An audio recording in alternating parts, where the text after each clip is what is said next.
Rafaela tsikanyaruvisa fitiava madio fa fitiavanaja henanike zao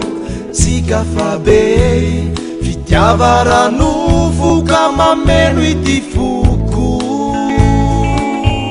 sheri tiasanao ahy kailati fiai azavelana wela zao sheri matsitanty ty foko bakataona wela ty liala mandeha nahorako very amamy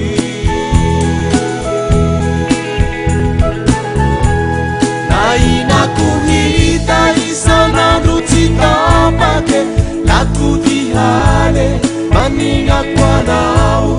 irabiti sandri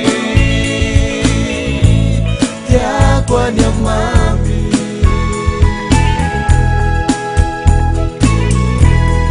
ulia pamaru ipakapanahi uhitana wange tilengalenga tihandrava fitiava yarahana haritse mami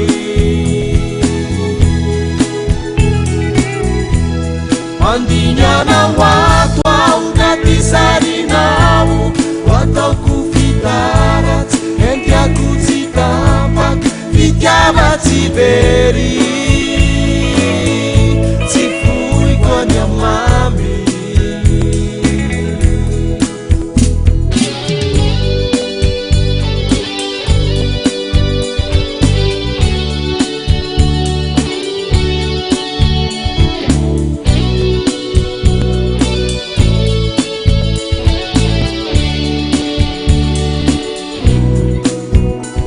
naizaho naiha